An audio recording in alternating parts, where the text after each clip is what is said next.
পৃষ্ঠা ৫৮। লড়াই চলছে। বেঙ্গালুরু যাত্রা। ২০০৮ সালে জুন মাসে কেকা বেঙ্গালুরু চলে যায়। এই প্রথম বাবা মাকে ছেড়ে কেকার একলা বাইরে যাওয়া।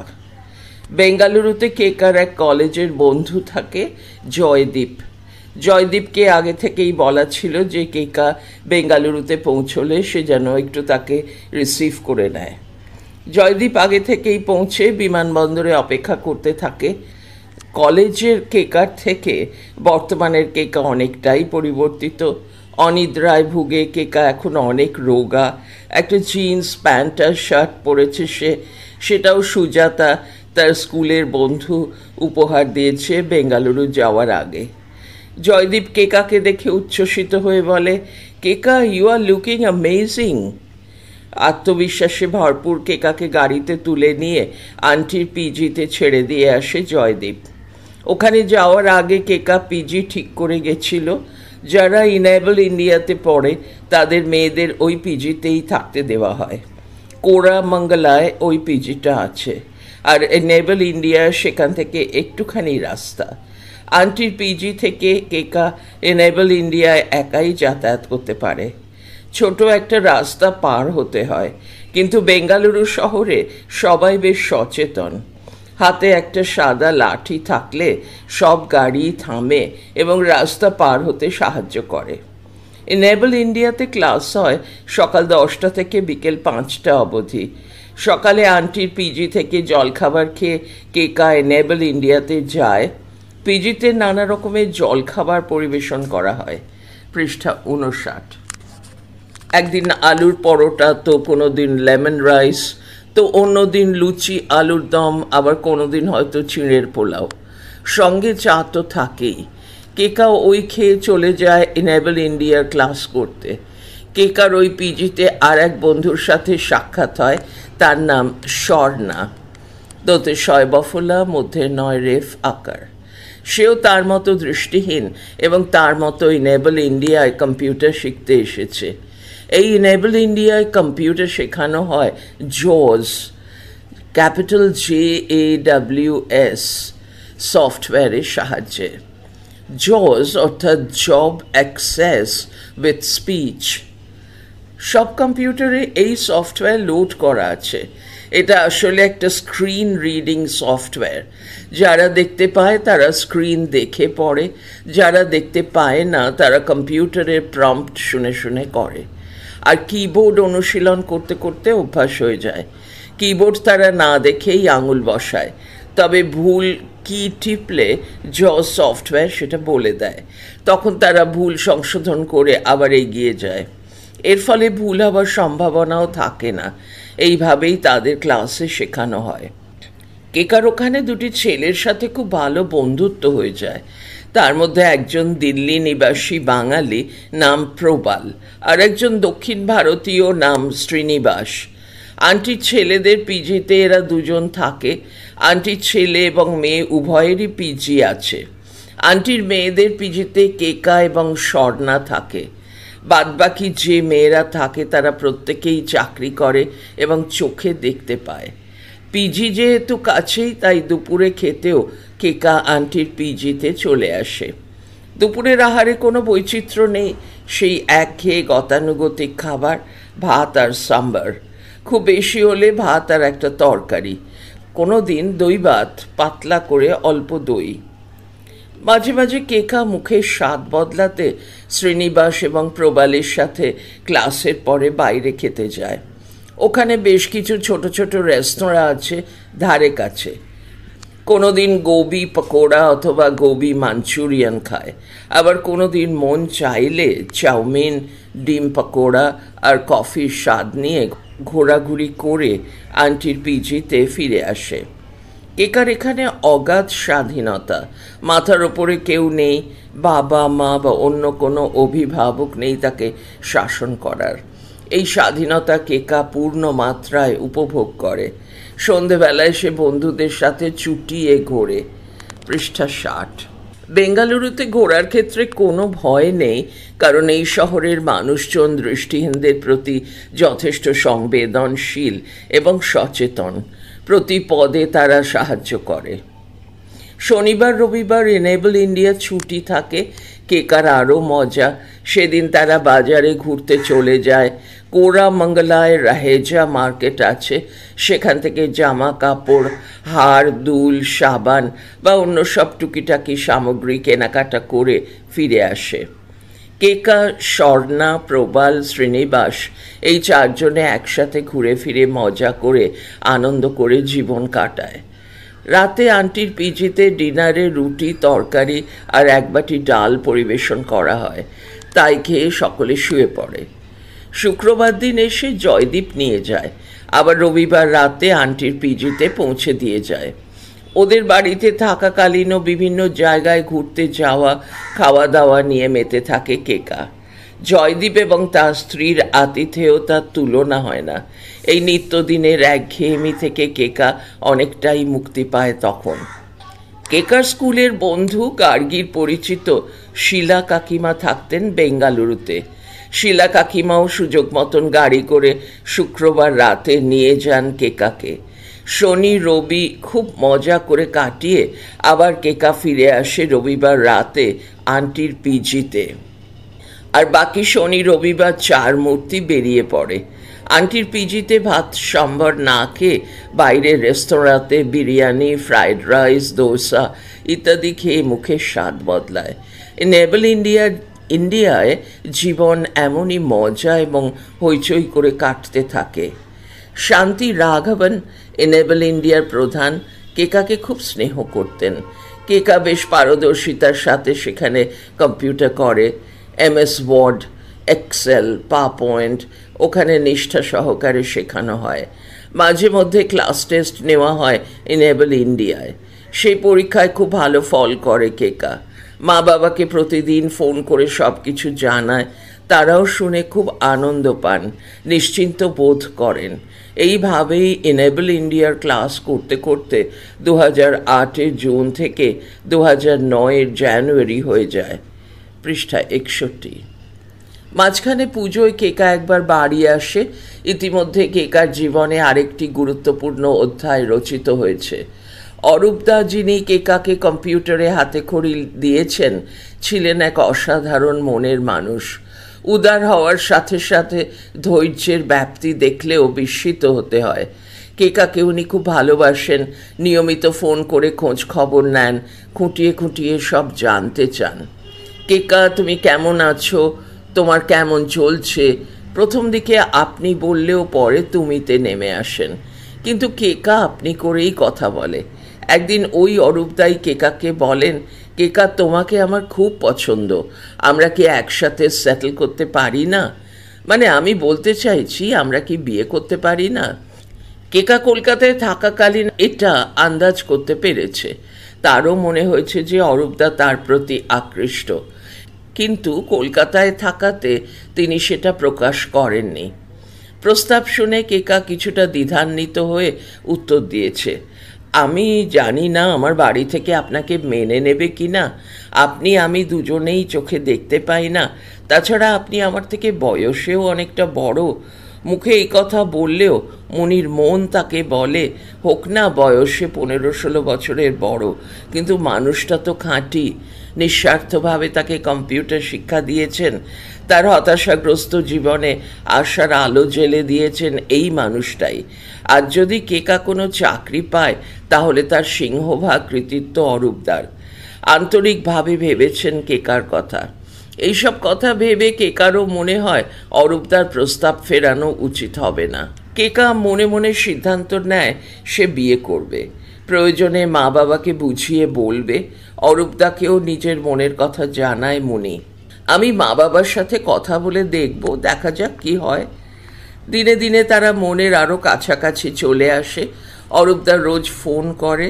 মুনি ভাত আর সাম্বার তেমন তৃপ্তি করে খায় না বলে সমানে জানতে চান, তোমাকে কি প্যাকেট আলু ভাজা পাঠাবো, কুরিয়ারে চিপস বা অন্য কিছু পাঠাবো, কি লাগবে আমায় নির্দ্বিধায় বলবে। পৃষ্ঠা 62। এছাড়া অরূপদা নিয়মিত ফোনের টপ আপও ভরে দিতেন। কেকার সঙ্গে রাতে 1 ঘন্টা করে রোজ কথা বলেন। তখনও বাবা মা জানেন না যে কেকা অরূপদার সাথে একটা ভালোবাসার সম্পর্কে জড়িয়ে পড়েছে। কেকা তখনও কিছু জানায়নি বাড়িতে। অরূপদা একবার কেকার কাছে আসার ইচ্ছা প্রকাশ করলেন। কেকা তখন বাড়িতে বাবা মাকে জানায়। অরূপদা একবার এনেবল ইন্ডিয়াতে আসবেন বলছেন, তোমরাও সাথে এসো, তাহলে খুব ভালো লাগবে। কেকার মা ঘুরতে খুব ভালোবাসেন, তিনি এক কথায় রাজি, খুব উৎসাহের সাথে বলেন, হ্যাঁ হ্যাঁ আমরাও যাব। কেকার বাবা মা বিমানে যাত্রা করলেন। অরূপদা আর রবিদা তাদের ড্রাইভার, দুজনে একসাথে ট্রেনে গেলেন। সেবার ট্রেন খুব লেট করে এবং ঘুরপথে গন্তব্যস্থলে গিয়ে পৌঁছয়। কেকা একটা হোটেলে দুটো রুম ঠিক করে রাখে আগে থেকে, একটা কেকার বাবা মায়ের জন্য, অন্যটা অরূপদা আর রবিদার জন্য। প্রবাল শ্রীনিবাসের সাহায্যে কেকা একটা গাড়ি নিয়ে বাবা মাকে নিতে যায় বিমানবন্দরে। অরূপদা আর রবিদা স্টেশন থেকে হোটেলে চলে আসে। 7 দিনের ট্যুর ছিল। কেকা, তার মা, অরূপদা আর রবিদা বেঙ্গালুরু ঘুরেছে ভালো করে, কিন্তু বাবা হোটেলের ঘরেই কাটিয়েছেন, কারণ বাবার শরীর বিশেষ ভালো ছিল না। বাবার শরীরটা আসলে তখন থেকেই খারাপ হতে শুরু করেছিল। কেকারা অনেক অনুরোধ করা সত্ত্বেও উনি বলেন, না মা, আমি যাব না, তোরা ঘোর, আনন্দ কর, আমি হোটেলের ঘরে বসে একটু বিশ্রাম নিই, তোরা মজা করে ঘুরে ফিরে এসে আমাকে গল্প করিস। কেকা মাকে অরূপদাকে ঘুরিয়ে ঘুরিয়ে এনেবল ইন্ডিয়া দেখায়। ঘুরতে ফিরতে কেকার মা হালকা আন্দাজ করতে পারেন তাদের সম্পর্কের ব্যাপারে। তিনি কেকাকেই জিজ্ঞেস করেন, অরূপ মনে হয় তোকে ভালোবাসে? পৃষ্ঠা 63। কেকা আমতা আমতা করে উত্তর দেয়, হয়তো ভালোবাসেন অরূপদা, কিন্তু এখনো কিছু বলেননি। কেকা সত্যি কথা বলতে সেই মুহূর্তে সাহস পায় না। পুজোয় আসার জন্য অরূপদা প্লেনের টিকিট কেটে দেন। বিমানবন্দর থেকেও তাকে তুলে নিয়ে বাড়িতে নিরাপদে পৌঁছে দিয়ে যান। এইসব দেখে মায়ের সন্দেহ আরও ঘনীভূত হয়। তিনি কেকাকে বলেন, অরূপ এত করছে, তোদের কি ব্যাপার, আমাকে সব খুলে বল। কেকা এবার সাহস করে বলে, হ্যাঁ অরূপদার আমাকে পছন্দ, অরূপদা আমাকে বিয়ে করতে চায়। কেকার মা বাবার কাছে এটা একেবারেই অপ্রত্যাশিত। তারা তো আকাশ থেকে পড়েন। মা বলেন, তোকে এত যত্ন সহকারে কম্পিউটার শেখাতো, আমি তো ভাবতাম খুব ভালো মানুষ, এদিকে মনে মনে এই ছিল, তোকে আবার বলেছে বিয়ে করতে চায়। না না, এই বিয়ে হবে না, কারণ তুইও চোখে দেখতে পাস না, অরূপও চোখে দেখতে পায় না, তাছাড়া অরূপের সাথে তোকে মানাবে না, অরূপ তোর থেকে বয়সেও অনেক বড়, দেখতে শুনতেও ভালো না, আমরা এই বিয়ে দেব না। আমার জীবনে একটা ভালো মানুষের প্রয়োজন, দেখা দিয়ে কি হবে, আমি কি ধুয়ে জল খাবো? আর অরূপদা চোখে দেখতে পায় না তো কি হবে? অরূপদা স্বাধীনভাবে সব কিছুই করতে পারে, রেলে চাকরিও করে, আমার ভবিষ্যৎ সুনিশ্চিত, তাহলে আমি বিয়ে করব না কেন? তোমরা এই বিয়ে মেনে নাও, নইলে আমি কিন্তু শুনবো না, আমি এই বিয়ে করব। একটু একরোখা হয়েই কেকা উত্তর দেয়। সেই মুহূর্তে বাবা মা তার বিয়ের পক্ষে সায় দেন না, পরিষ্কার বলে দেন, আমরা এই বিয়ে মানতে পারবো না, এবার তুমি যা ভালো বোঝো করো। পুজোর ছুটি কাটিয়ে কেকা আবার চলে যায় পড়তে এনেবল ইন্ডিয়ায়। 2009 সালের 28শে জানুয়ারি কেকার বাবা মায়ের বিবাহ বার্ষিকীর দিন কেকা তার বাবা মাকে ফোন করে হ্যাপি ম্যারেজ অ্যানিভার্সারি জানায়। পৃষ্ঠা 64। কিন্তু তারপর থেকে যখন ফোন করে তখন হয় গুটি, যে কেকাদের বাড়িতে কাজ করে, সে ফোন তোলে, অথবা দাদা ফোন তুলে বলে বাবা মা বাজারে ঘুরতে গেছেন কিংবা অন্য কোথাও গেছেন। দাদার গলা শুনে কেকা বলে, তুই আবার কবে এলি কলকাতায়? আমি তো মাঝে মাঝেই আসি, এখন আবার অফিসের বেশ কিছু কাজ নিয়ে এসেছি, আপাতত আছি এখানে। কেকার কেমন সন্দেহ হয়। সে অরূপদাকে ফোন করে জিজ্ঞেস করে, হ্যাঁ গো, বাড়িতে ফোন করলেই দেখি গুটি ফোন ধরে, নয়তো দাদা ধরে, অথবা রবিদা ফোন তোলে, বাবা মায়ের সাথে কথা হয় না, জিজ্ঞেস করলেই বলে বাবা মা নাকি বাজারে গেছে, ব্যাপার কি, তুমি কি কিছু জানো, তুমি কি ওই বাড়িতে যাও? অরূপদাকে আসল কথা বলতে বারণ করা হয়েছে, তাই তিনিও বলেন, আমি কিছু জানি না তো, সবাই তো ভালোই আছেন, তোমার বাবা মা হয়তো ঘুরতে যান, তুমি নেই, একা একা কি করবেন, তাই হয়তো বাজারে যান, একটু ঘোরাফেরা করেন, এই আর কি। আসল কথা হচ্ছে বাবা তখন রীতিমতো অসুস্থ হয়ে নার্সিং হোমে ভর্তি। 28শে জানুয়ারি মাঝরাতে ওর প্রস্রাব দিয়ে রক্ত বেরোয়। মা দাদাকে ফোন করে বলেন সব, তাই দাদা দ্রুত চলে আসে কলকাতায়। 29শে জানুয়ারি কাছে পিঠের একটা নার্সিং হোমে বাবাকে ভর্তি করা হয়। এদিকে মায়েরও ফিমার বোন বা ফেমার হাড় ভেঙে যায় 4 ফেব্রুয়ারি। মাকেও সেই একই নার্সিংহোমে ভর্তি করা হয়েছে। এইভাবে দুজনেই একই নার্সিংহোমে রোগশয্যায়।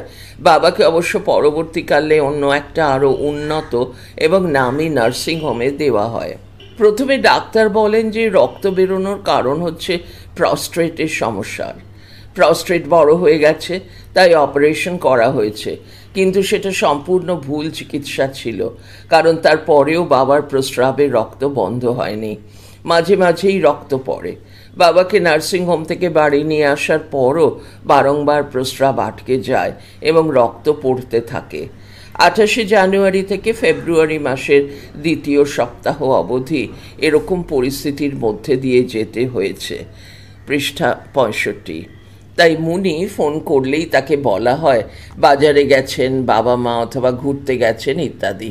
তখন দাদা বাধ্য হয়ে মুনিকে জিজ্ঞেস করে, হ্যাঁ রে বোন, তোর আর কত দেরি এখানে আসতে? ফেব্রুয়ারি মাসে শেষে পরীক্ষাটা আছে, তারপর আমি মার্চে যাব।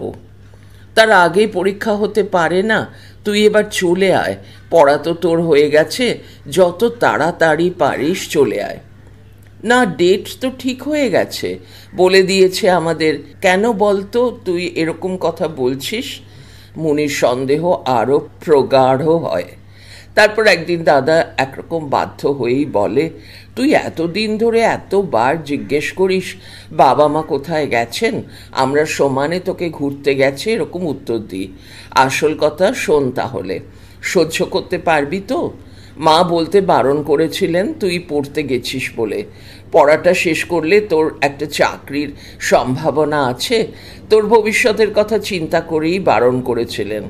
আসলে বাবার প্রস্টেটের অপারেশন হয়েছে। বাবা কেবল নার্সিংহোমে যায় আর আসে, প্রস্রাবের সমস্যা মেটে না, রক্ত বেরোতেই থাকে। এদিকে 4 ফেব্রুয়ারি পড়ে গিয়ে মায়ের ফিমার বোন ভেঙে গেছে। আমি 20 দিন হলো আছি, এবার আমাকেও তো চাকরির জায়গায় ফিরে যেতে হবে। তুই যত তাড়াতাড়ি পারিস পরীক্ষাটা দিয়ে চলে আয়। কেকার সব শুনে যেন মাথায় বাজ পড়ে। কেকার আর পরীক্ষা দেওয়া হবে বলে মনে হয় না। মন মেজাজ অত্যন্ত খারাপ হয়ে যায়। পরদিন সকালে কেকা এনেবল ইন্ডিয়ার শান্তি রাঘবনকে বলে, ম্যাডাম আমি পরীক্ষাটা দিতে পারবো না, আমার খুব বিপদ, আমার মা বাবা দুজনেই নার্সিংহোমে ভর্তি। আমি কালকেই প্লেনে টিকিট কেটে বাড়ি ফিরে যেতে চাই, কারণ আমার দাদাও এবার চাকরি সূত্রে মুম্বাই ফিরে যাবে। মা বাবাকে দেখার কেউ নেই, তার সাথে আমার ঠাকুমাও শয্যাশায়ী। বাড়িতে 3 জনই অসুস্থ, আমার পক্ষে আর থাকা সম্ভব হবে না ম্যাডাম। ফেব্রুয়ারি মাসের শেষে পরীক্ষা, আমি অনলাইনে পরীক্ষা দেব ম্যাডাম, তারপরে আপনারা প্লেসমেন্ট দেখবেন আমার জন্য। পৃষ্ঠা 66। শান্তি রাঘবন ম্যাডাম পরিস্থিতির গাম্ভীর্য বুঝে তৎক্ষণাৎ রাজি হয়ে যান। বলেন, ঠিক আছে তুমি চলে যাও, তোমার পরীক্ষা আমরা অনলাইনেই নিয়ে নেব। অরূপদাই আবার কেকাকে প্লেনের টিকিট কেটে দেন। পরের দিন কেকা একাই চলে আসে তার সব ব্যাগ বাক্স গুছিয়ে নিয়ে। বিমানবন্দর থেকে কেকাকে নিয়ে অরূপদা বাড়ি পৌঁছে দেন নিরাপদে। কেকা টের পায় তার সম্মুখে সমর। পড়া চলছে পরের ফাইলে। পৃষ্ঠা 67। দুর্যোগের ঘন ঘটা।